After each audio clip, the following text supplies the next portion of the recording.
Bismillahirrahmanirrahim.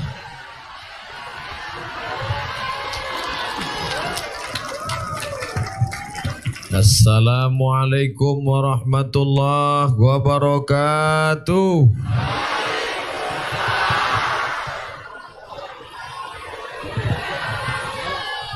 Bersyukur kepada Allah dengan mengucapkan Alhamdulillahi Rabbil Alamin. Berselawat kepada Rasulullah dengan ucapan Allahumma salli ala Sayyidina Muhammad wa ala ali Sayyidina Muhammad. Apa kabar bapak-bapak, ibu-ibu, sehat? Ini yang datang tadi sore atau lain personil? Yang datang sore tadi datang lagi malam ini dapat pahala 2 kali lipat. Yang tadi sore tak datang mengirimkan perwakilan, malam ini datang langsung dapat 1,5. Yang paling banyak pahalanya, yang paling besar ikhlasnya kepada Allah. Dia bukan ustadz, dia tidak LCMA, dia tidak pernah di Kairo, tapi hatinya bersih, melangkah dia karena Allah. Bismillahirrahmanirrahim, la haula wala quwata illa billah. Mudah-mudahan kita semua dijadikan Allah hamba-hamba yang ikhlas insyaallah. ASN dulu PNS, 10 tahun lagi entah apa lagi namanya. Selalu dijadikan orang sebagai standar keberhasilan. Anakmu di mana sekarang? Anakku di kantor bupati. Udah PNS apa belum? Anakku sedang dipinang orang. Siapa calon menantunya? Itu udah PNS apa belum? Selalu dijadikan kalau PNS berarti berhasil. Kalau tak PNS berarti tidak berhasil. Ini standar yang salah. Betul? Kenapa pula betul? Saya punya kawan PNS. Saya tahu dia lulus PNS. Waktu dia lulus saya ingin betul jadi PNS. Kemarin jumpa saya di airport, dia mengaku aku sudah keluar dari PNS. Kenapa? Aku tak bisa kawin 2.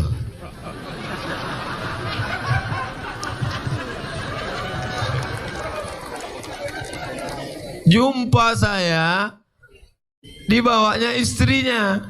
Lalu saya tanya, dulu yang waktu kita jumpa kan bukan ini yang ketiga, kata saya.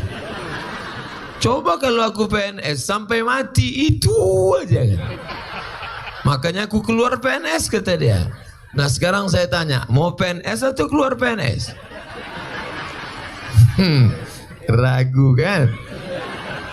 Yang bapak mau jawab tengoknya sebelah. Mau PNS mau tidak PNS yang penting halal.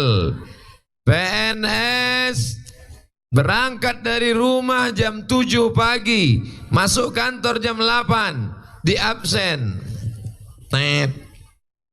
Keluar jam 4 sore. Diawasi oleh CCTV. Itu kalau tidak lillahi ta'ala, stres, depresi, stroke, mati sebelah, mati. Maka PNS itu ada yang bilang, kau apa? PNS. Apa itu PNS? Pegawai ngeri sekali. Oleh sebab itu maka PNS ini tingkat keikhlasannya harus tinggi. Karena waktu kita ini tidak banyak Bapak Ibu. Siang 12, malam 12. 12 jam tambah 12 jam sama dengan 24. 24 dibagi 3 sama dengan 8. 8 jam kerja. Masuk jam 8 pagi. 9, 10, 11, 12, 1, 2, 3, 4. 8 jam kerja, 8 jam tidur. Kata dokter kalau tidak tidur 8 jam kena penyakit 5L. Lemah, letih, lesu, letoy, loyo, lunglai. 8 jam tidur, 8 jam kerja. 8 tambah 8, 16. Tinggal 8 lagi. Kemana pergi yang 8 jam? Pertama, main gaple 2 jam. Real Madrid Barcelona 2 jam. Facebook, Twitter, BBM, WhatsApp, Instagram, Telegram, miligram, kilogram. Habis. Mana waktu yang akan kau bawa menghadap Allah Subhanahu wa ta'ala? Malaikat tidak akan bertanya, "Hei PNS, kau mati golongan 3A apa 4B?" "Hei PNS, pernah jadi kepala dinas, kepala badan, kepala kantor, ada kepala, tak ada kepala?" Yang ditanya adalah, apa yang pernah kau buat waktu hidup? Berapa banyak orang yang sehat? Kita hidup ini bukan karena kita sehat. Berapa banyak orang sehat mati? Turun dari rumah sakit bawa kertas medical check up, aku sehat. Otak sehat, jantung sehat, mata sehat, telinga sehat, buah pinggang sehat, semuanya sehat. Sehat, tabrak mobil, mati. Berapa banyak pula orang yang diponis dokter mati? Ustadz, ini urat kaki mesti dipotong, naikkan ke atas, namanya bypass, macam jalan tol.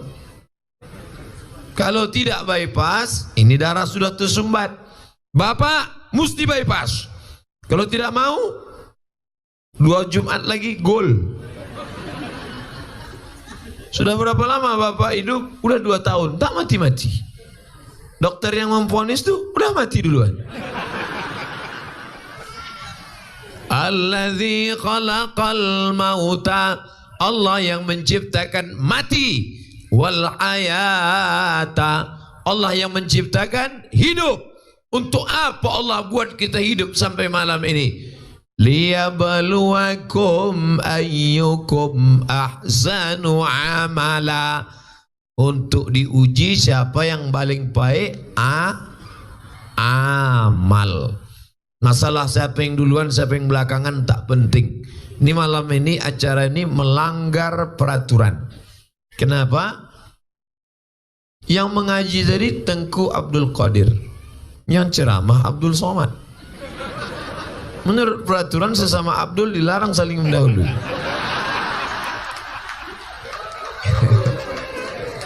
Tapi karena sudah peraturannya dibuat oleh protokol, susunan yang pertama yang membaca Al-Quran. Boleh saya melawan?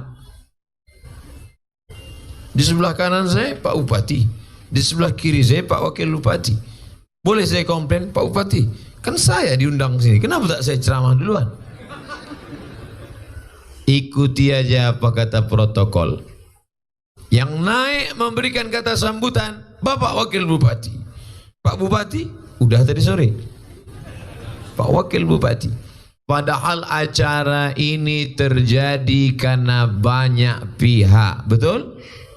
Ada Bapak Kapolres, ada Bapak Dandim, ada bapak-bapak, ibu-ibu, ada dari Satpol PP, ada hadirin hadirat muslimin muslimat, kepala dinas, kepala badan, kepala kantor, yang ada kepala maupun tidak, yang ada kekuasaan maupun tidak.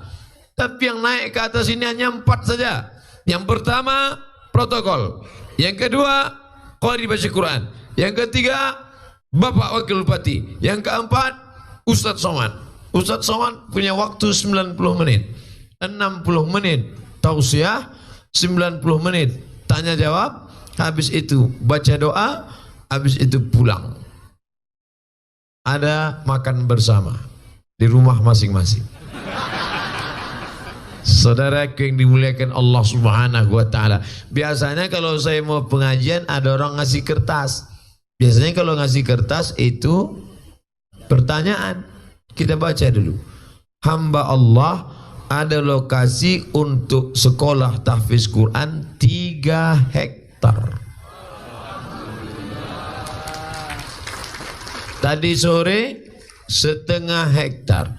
Seumur-umur hidup saya ceramah, dari pulang Maroko tahun 2008 sampai 2018, baru inilah satu pengajian ada orang wakaf tanah sampai 2 kali. Baru ini pula dapat jaket sampai 2 kali. Tadi sore jaket Yamaha, malam ini jaket 1000 hafiz Quran.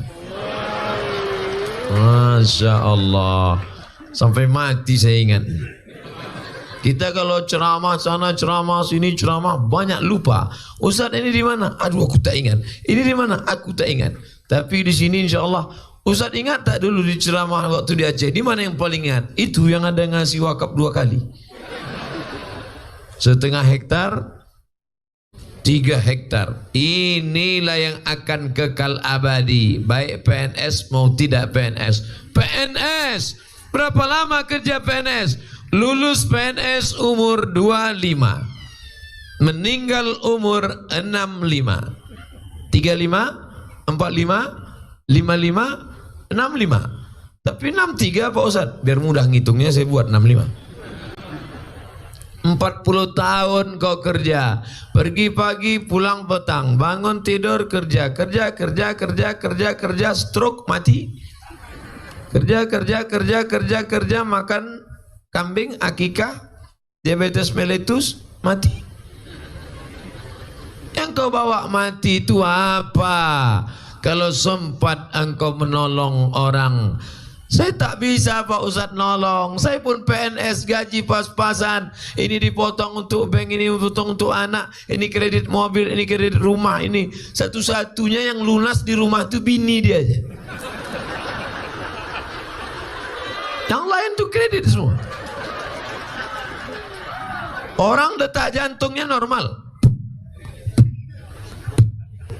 Orang yang banyak kredit itu detak jantungnya hidup susah. Sudahlah gaji pas-pasan, tanggungan banyak, dunia melarat, akhirat sengsara. Mau dapat apa lagi? Maka sudahlah, dunia ini tidak terlalu senang. Paling tidak kita dapat Rabbana atina fid dunya wa fil akhirati. Makanya kalau tawaf itu subhanallah walhamdulillah wala ilaha illallah wallahu akbar, subhanallah walhamdulillah wala ilaha illallah. Tapi dari rukun Yamani tiang Ka'bah sampai ke Hajar Aswad doanya berubah. Rabbana atina fid dunya hasanah wa fil akhirati hasanah wa qina azabannar. Ada bapak-bapak satu lain doanya. Rabbana atina fid dunya hasanah wa fil akhirati Fatimah. Kenapa lain doa bapak? Rupanya bini pertama Hasanah, yang kedua Fatimah. Kalau ku sebut Hasanah 2 kali marah Fatimah. Itulah pentingnya kalau berdoa itu kita paham, ngerti si doa. Apalagi nanti malam sholat tahajud ibu sama bapak. Bapak tuh berdoa, ibu jangan asik main amin-amin aja. Amin, amin. Nanti kejadian baru tahu.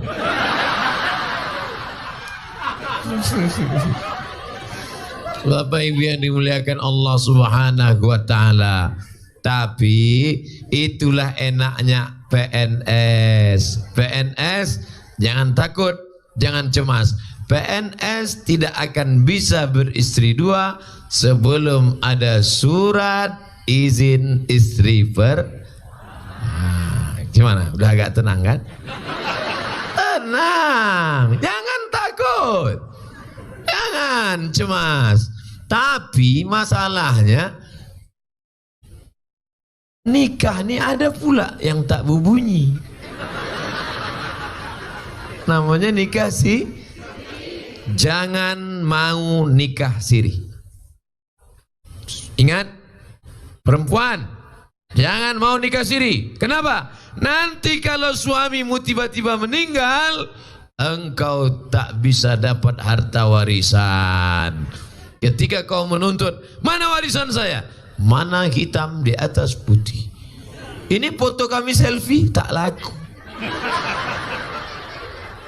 2. Setelah akad nikah, suamimu pergi, engkau tak bisa menggugat ke pengadilan. Kalau nikahnya resmi bisa. Kenapa? Karena selesai akad nikah suami membaca sighah ta'liq. Jika saya tinggalkan istri saya 3 bulan lamanya, tidak memberikan nafkah zahir dan batin, atau menyakiti fisiknya, atau berselingkuh, atau melarikan bini tetangga, atau tak balik-balik, lalu itu tambahan dari saya, tak ada.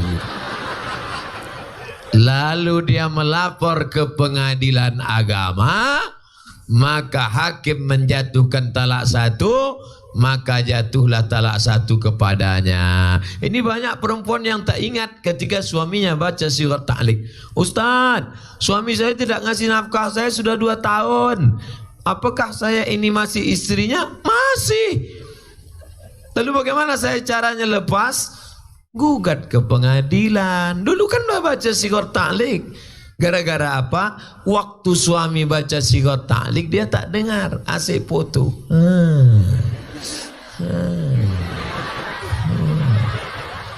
Makanya dengar baik-baik. Perempuan, Ustadz, suami saya kena narkoba, terus dia divonis masuk penjara 20 tahun. Gimana saya Pak Ustadz? Kau bisa gugat ke pengadilan, tapi saya cinta Pak Ustadz. Makanlah cinta itu. Bapak Ibu yang dimuliakan Allah Subhanahu wa taala, menjadi PNS itu mulia apa tak mulia? Mulia. Satu hari berapa orang yang diurusnya? Datang orang ngurus apa? Akte kelahiran. Datang orang ngurus apa? Surat keterangan sehat. Datang orang ngurus apa? Surat keterangan berkelaku baik. Datang orang ngurus apa? Surat mau mati. Datang orang surat apa? Ngurus surat tanah. Maka dalam hadis dikatakan, man yassara an mu'sirin, siapa yang melepaskan kesulitan orang di dunia, yassarallahu anhu yaumal qiyamah, maka dia akan dimudahkan Allah urusan di akhirat. Mudahan PNS kita semuanya memudahkan urusan orang. Karena ada juga PNS ini kalau bisa dipersulit, ngapa dipermudah?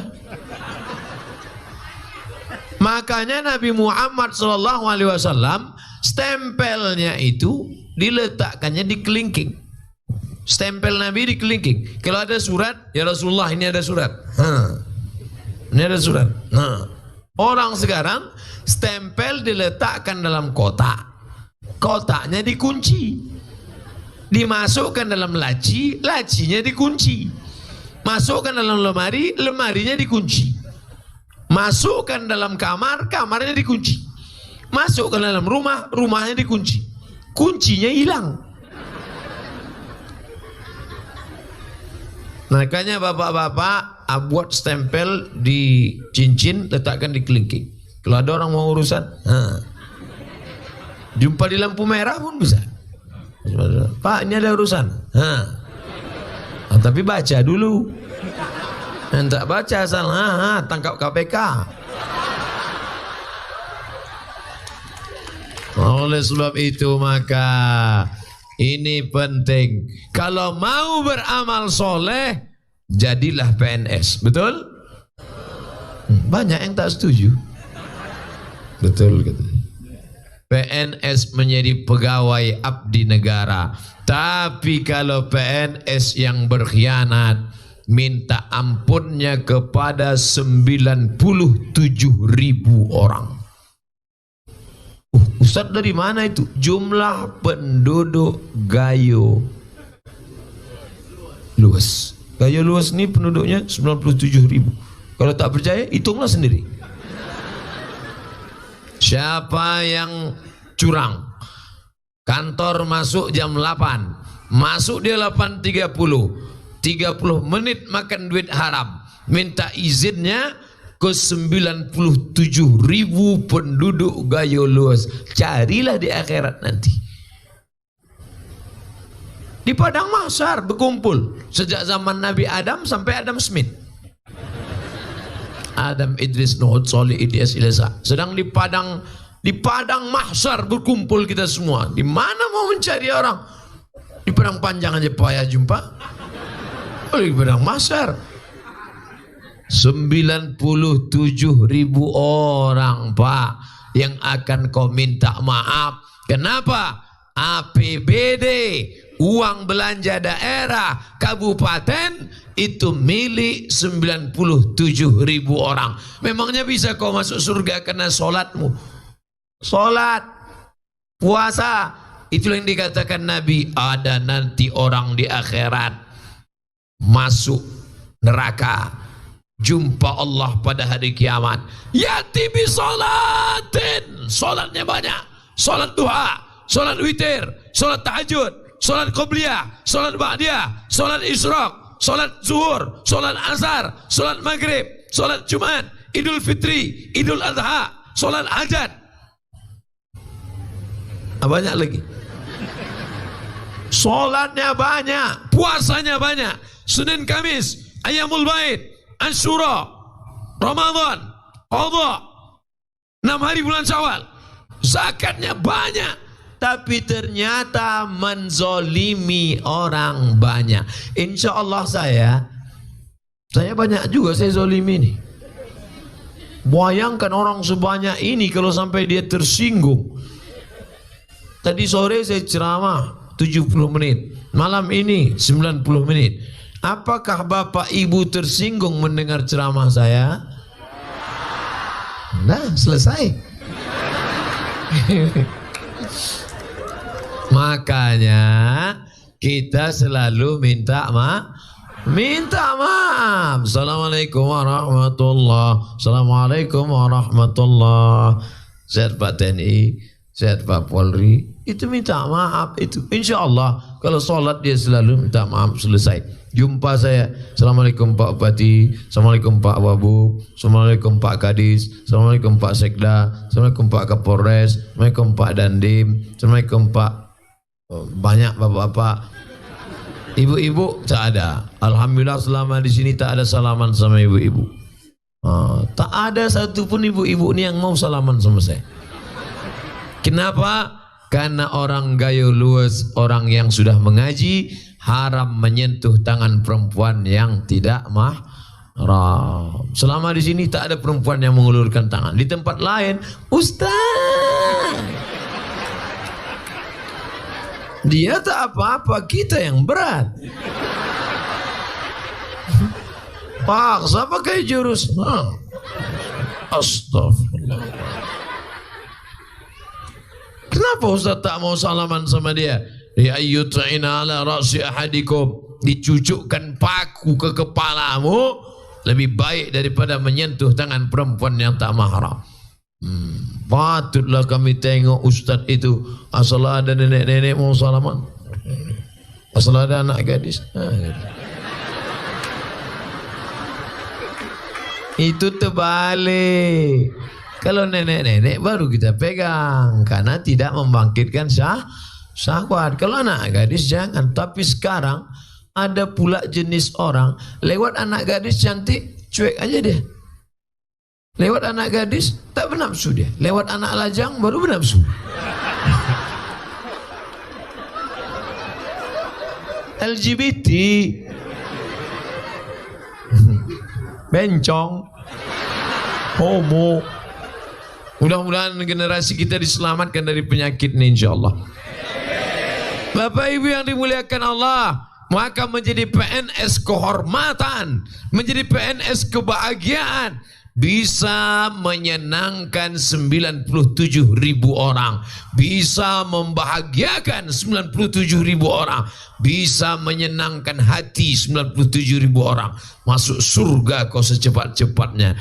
Tapi kalau kau persulit, kau persusah, kau aniaya, di akhirat kau cari mereka minta maaf, solatmu habis diambilnya. Ya'ti yaumal qiyamati bi sholatin, ada orang yang datang menghadap Allah bawa pahala solat, bawa pahala zakat, bawa pahala haji, bawa pahala infak, bawa pahala sedekah. Solatnya diambil orang yang dia aniaya, puasanya diambil orang yang dia zolimi, zakatnya diambil orang yang dia sakiti. Amalnya sudah habis, yang ngantri masih panjang, 15 kecamatan. Gimana ini? Akhirnya dosa orang itu pula ditimpakan kepada dia. Lalu apa kata Nabi? Turiha finnar, masuk neraka jahanam. Inilah orang masuk neraka bukan karena berzina, masuk neraka bukan karena khamar, masuk neraka bukan karena syirik, masuk neraka karena zalim, aniaya. Saya sedang mengurus surat di kantor ini. Saya tidak pakai peci, tidak pakai baju koko. Pakai kemeja, rambut, biasalah rambut anak-anak muda. Saya ngantri berdiri. Mereka tak tahu saya ustaz. Saya kalau tak pakai baju ustaz disangka orang mahasiswa semester 7. Lama saya tegak berdiri. Udah sampai dekat, saya penasaran kenapa lama betul urusan ini. Udah sampai dekat pintu, saya intip samping, rupanya pegawai itu sedang menembak musuh yang tak mati-mati. Suara tak keluar karena dia pakai earphone. Makan haram. Tak mungkin saya ceramah di situ. Tak mungkin saya tegak, Assalamualaikum ya ayyuhallazim. Ini orang makan haram. Lamalah kami tegak berdiri di situ. Di dunia kau punya kuasa, di dunia kau buat kami tegak lama, di akhirat nanti lebih lama lagi. Tapi tidak saya cakapkan, dalam hati aja.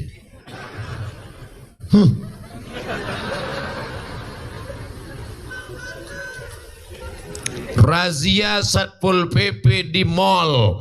Satpol PP razia pegawai. Kenapa? Karena ternyata pegawai pergi kemana-mana, padahal dia dari mulai pagi jam 8 sampai jam 4 sore 8 jam dibiayai negara. PNS itu batuknya jadi tanggung negara. Negara. Anak pertama ditanggung negara, anak kedua ditanggung negara, anak ketiga tak jelas. Karena negara tak sanggup lagi. Menikah, bini dapat uang tunjangan, dapat uang tunjangan. Dulu namanya uang tunjangan aja, sekarang ditambah lagi uang tunjang, uang sifat, uang sikut, uang sundul. Ustadz Somad, iya Pak, kami sedang sarapan pagi nih makan lontong. Ustadz Somad, ya itu bapak itu pegawai itu, iya Pak, pernah kami bawakan duit 1 koper. Kami tahu anaknya sedang kuliah di luar negeri, dia perlu duit banyak. Kami datang ke rumahnya, Pak, ini duit 1 koper untuk bapak, tapi lakukan gini. Tidak, aku tak ingin mengasih duit haram kepada anak-anakku. Begitulah PNS, orangnya ada, tak boleh sebut nama, menjaga kode etik jurnalistik. Ternyata PNS yang istiqomah ini, mudah-mudahan PNS kita istiqomah insyaallah. Bapak Ibu yang dimuliakan Allah, andai dia mau diambilnya duit 1 koper, mumpung. Karena sekarang banyak orang ketika ditawari begitu, orang yang ditawari tidak mau, dulu disebut orang itu takwa, takut sama Allah. Orang sekarang kalau ditanya, tadi ada orang nawari aku, pulang dia sama istrinya, dia tanya, Adinda, oh my dear, my darling, buah hati belayan jiwa, tadi di kantor ada orang nawari duit 1 koper. Terus apa kata abang? Aku tak ingin membawa duit haram. Abang bodoh. Kenapa tak abang bawa balik? Tapi itu haram Adinda. Keluarkan 2,5%, kan jadi halal. Tahu pula dia menghalalkannya. Bayangkan kalau duit haram itu dibelikan ke beras, beras masuk ke rice cooker menjadi, tengok dulu kalau lupa mencolokkannya. Kawan kami pernah waktu di Mesir dulu kuliah, masukkan beras dalam rice cooker, menunggu puasa. Allahu Akbar, Allahu Akbar, Allah malaka sumtu, buka air.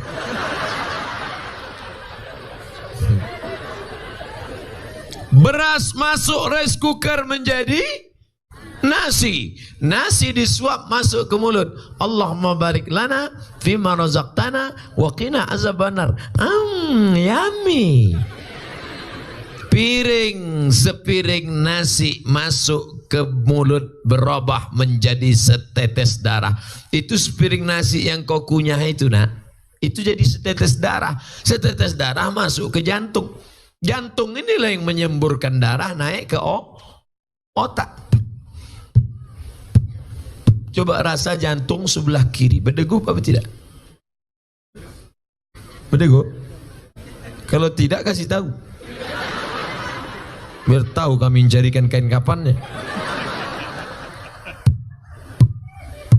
Setetes darah dari sepiring nasi masuk ke jantung, dari jantung menyembur naik ke otak.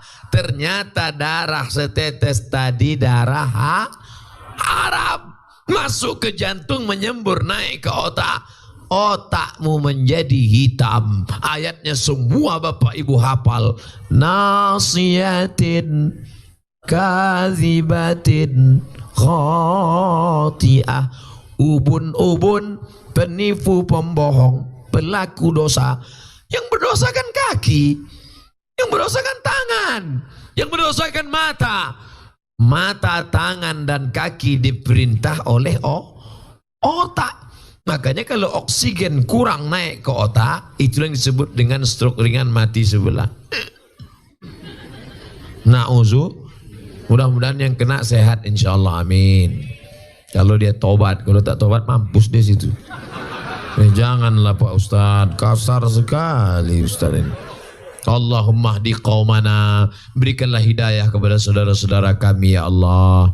Mereka berbuat jahat itu karena tak tahu ya Allah, tapi ada juga yang tak mau tahu ya Allah. Setetes darah, anakku ini Pak Ustaz sudah kumasukkan ke pesantren, lari. Sudah kuletakkan pesantren, kabur. Sudah kusekolahkan agama, cabut. Jahat anakku ini. Anakmu jahatnya 30%. Yang jahat adalah engkau 70%. Karena engkau menyuapkan duit haram ke mulut anak-anakmu. Lalu duit haram berubah menjadi darah hitam. Darah hitam masuk ke otak. Akhirnya Allah sayang. Tak nampak tertulis di keningnya. Andai tertulis di keningnya tertulis haram. Mari kita jaga. Yang sudah sempat masuk macam mana Pak Ustaz? Banyak-banyak puasa sunat. Banyak-banyak puasa sunat. Mudah-mudahan hilang dia. Saking banyaknya hilang sama orangnya sekalian.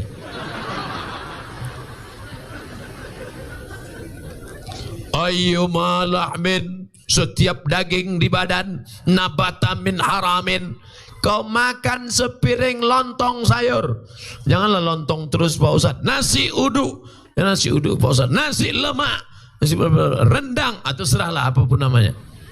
Ayam penyet, ayam patah, ayam pop, ayam sungsang, ayam mati. Sepiring, semangkok, sebungkus berubah menjadi setetes darah. Darah menjadi daging. Daging membalut tulang. Ayyuma lahmin, setiap daging. Nabata min haramin, tumbuh dari yang haram. Fannaru aulabi, tempatnya neraka jahanam. Setetes darah masuk ke daging, berubah menjadi daging, membalut tulang belulang, ditimbang di akhirat. Abdul Somad, berat engkau 50 kilo, yang halal 20 saja, yang 30 haram. Panas neraka itu Pak Ustaz, panas. Berapa derajat Celcius Pak Ustaz? Diletakkan kerikilnya di tapak kaki, mendidih otak di kepalamu. Berapa derajat itu Pak Ustaz? Udah begitu jawabannya, nanya derajat juga dia lagi. Meletup-letup Celcius Fahrenheit. Diletakkan kerikil di tapak kaki, mendidih otakmu di kepala. Makanya kita tiap hari berdoa, Allahumma ajirna minan nar, Allahumma ajirna minan nar, Allahumma ajirna minan nar, Allahumma ajirna minan nar. Jangan kasih anak bini makan haram. Anak berdoa di rumah, ya Allah sehatkan ayah, ya Allah. Bini berdoa di rumah, sehatkan suamiku, panjangkan umurnya, sehatkan dia ya Allah. Tapi doa mereka tak dikabulkan Allah. Kenapa tak dikabulkan Allah? Mata'amuhu haram. Makanannya haram. Tak pernah dia makan haram Pak Ustaz. Yang dimakannya udang. Kenapa Ustaz tiba-tiba ingat udang? Tadi saya makan udang. Tapi bukan berarti udang itu haram. Yang dimakannya kepiting Pak Ustaz, halal. Yang dimakannya durian Pak Ustaz, halal. Kemarin saya ceramah, semuanya makanan yang menakutkan. Kepiting, kolesterol. Udang, kolesterol. Sotong, kolesterol. Yang paling hebat kolesterolnya telur puyuh. Itu yang saya makan tadi banyak-banyak. Habis itu dikasih pula saya makan durian kemarin dibakar.